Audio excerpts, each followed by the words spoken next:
UPSC civil services भर्ती परीक्षा 2022 का नोटिफिकेशन जारी किया गया, जिसमें आईएएस, आईपीएस, आईएफएस इत्यादि पदों पर भर्ती होना है। कुल पदों की संख्या 861 है, जिसमें इन पदों की भर्ती के लिए क्या योग्यता होगी, आयु सीमा कितनी है और साथ ही इसका सिलेबस क्या होगा। और इसके अलावा हम देखेंगे कि यूपीएससी ने इस बार भर्ती परीक्षा के लिए क्या नए बदलाव किए हैं।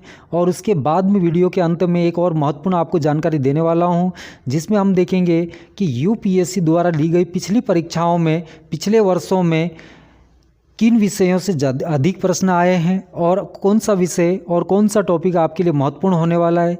तो इस वीडियो को आप शुरू से लास्ट तक जरूर देखें। यूनियन पब्लिक सर्विस कमीशन की examination notice number 5 2022 CSP date 2 फरवरी 2022 में दिया है।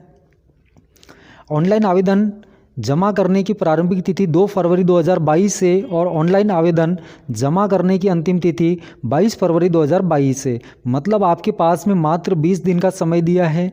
और ध्यान रखिएगा, यूपीएससी द्वारा एग्ज़ाम सेंटर का आवंटन पहले आओ पहले पाओ के आधार पर करता है। यदि आप आवेदन लेट जमा करते हो तो आपको एग्ज़ाम सेंटर दूर मिल सकता है, इसलिए आप आवेदन जल्द से जल्द कर दीजिएगा। साथ ही इसमें लिखा हुआ है कि इस रूल बुक को ध्यान से पढ़िएगा और सावधानी से आवेदन करें। इसके बाद देखें आवेदन कैसे करें।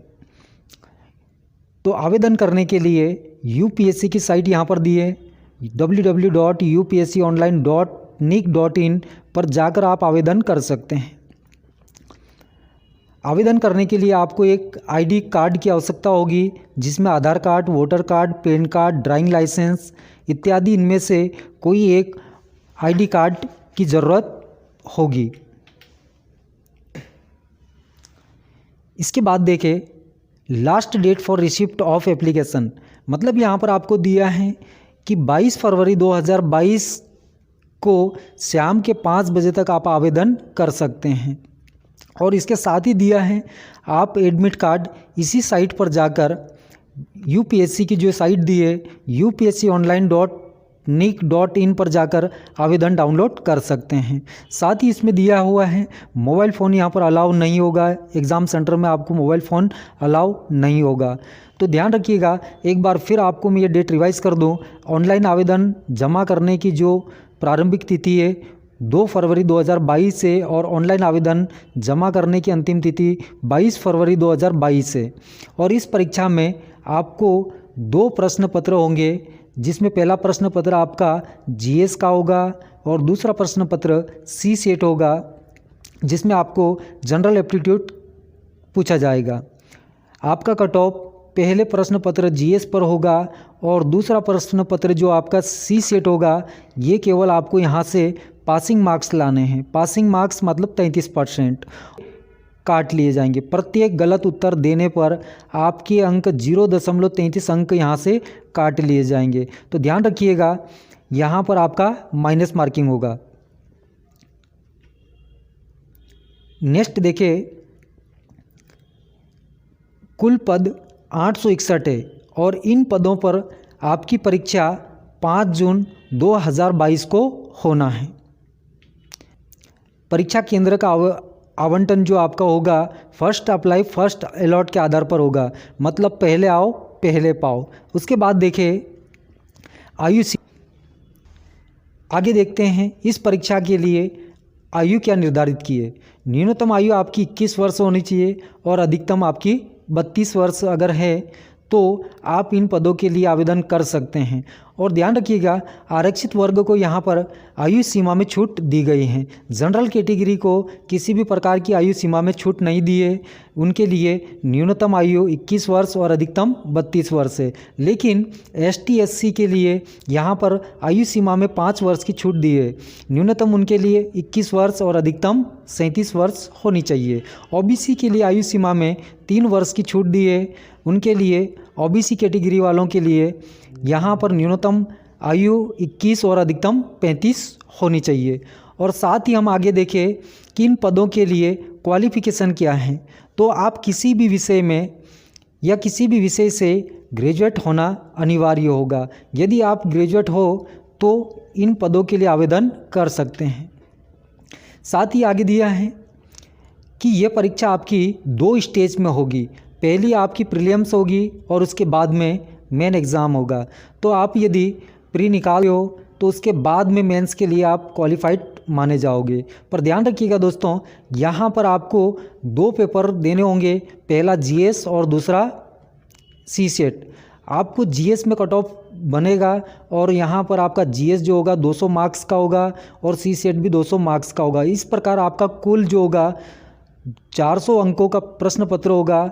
और साथ ही ध्यान रखिएगा, आपको यहाँ पर सीसेट में मात्र आपको पासिंग मार्क्स लाना है और पासिंग मार्क्स जो है क्वालिफाइंग जो पेपर होगा वो आपका सीसेट होगा और यहाँ पर आपको सिर्फ और सिर्फ 33% लाने हैं। और इसके बाद में दिया है प्रीलिम्स एग्जामिनेशन के लिए। तो पेपर फर्स्ट जो होगा आपका 200 मार्क्स का होगा और इसके लिए समय दिया है आपका 2 घंटे दिए हैं। और इस जीएस के पेपर में आपको करंट अफेयर, इतिहास, जियोग्राफी और इकोनॉमिक्स, इसके अलावा इन्वायरमेंट और जनरल साइंस से आपको प्रश्न पूछे जाएंगे। उसके बाद में पेपर सेकंड जो आपका सीसेट होगा ये भी 200 मार्क्स का होगा और इसके लिए भी समय आपको 2 घंटे का दिया जाएगा। तो हम आगे इसके बाद हम देखें यूपीएससी द्वारा ली गई पिछली परीक्षाओं में पिछले वर्षों में किन किन विषयों से कितने प्रश्न आए हैं और ये आपके लिए महत्वपूर्ण है और इसी के आधार पर आपको तैयारी करनी है। तो देखिएगा, यहाँ पर आपको 2011 से लेकर 2021 तक के एक एग्ज़ाम एनालिसिस आपके सामने ये चार्ट दिया हुआ है, जिसमें आप देख सकते हैं कि किस विषय से कितने प्रश्न पूछे गए। तो हम अगर बात करें 2021 की, तो 2021 में करंट अफेयर्स 27 प्रश्न, हिस्ट्री से 20 प्रश्न और जियोग्राफी से 10 और पॉलिटी से आपको 14 प्रश्न और इकोनॉमिक्स से 10 प्रश्न, साइंस एंड टेक से आपको 8 प्रश्न पूछे थे। और इसके अलावा हम देखें तो एनवायरनमेंट से आपको 11 प्रश्न यहाँ पर पूछे गए। तो इस प्रकार हम एनालिसिस कर सकते हैं कि हमारे लिए जो महत्वपूर्ण विषय कौन सा होगा। तो ध्यान रखिएगा, सबसे महत्वपूर्ण आपका जो विषय होगा वो करंट अफेयर होगा। सबसे पहले आपको प्राथमिकता देनी है करंट अफेयर को और उसके बाद में आपको इन्वायरमेंट को देनी है। इन्वायरमेंट एक छोटा विषय है, इसको आप जल्दी कवर कर सकते हैं और ईजी भी है। तो पहले प्राथमिकता आपको करंट अफेयर, दूसरे पर प्राथमिकता आपको इन्वायरमेंट और इन्वायरमेंट के बाद में आपको राजनीति पर फोकस करना है, क्योंकि राजनीति भी आप जो पढ़ोगे वो याद रह जाएगा। तो राजनीति के बाद में आपको इकोनॉमिक्स पढ़ना है, इकोनॉमिक्स के बाद में ज़्यादा ध्यान देना है, फिर उसके बाद में आपको जियोग्राफी पर और जियोग्राफी के अलावा आपको पढ़ना है हिस्ट्री। तो 2021 में जो आपको यहाँ पर चार्ट दिख रहा है, इसी के आधार पर आपको तैयारी करनी है। तो आगे की तैयारी के लिए आपको बेस्ट ऑफ लक। और मेरा ये वीडियो आपको अच्छा लगा हो तो आप इस वीडियो को लाइक और शेयर ज़रूर करें। और अभी तक के मेरे इस चैनल को सब्सक्राइब नहीं किया है तो आप पहले सब्सक्राइब कर दें, ताकि आने वाले वीडियो आपको सबसे पहले मिले। और साइड में बेल आइकन दिया है उसे भी दबा दें, ताकि आपको नोटिफिकेशन जल्दी मिल जाए।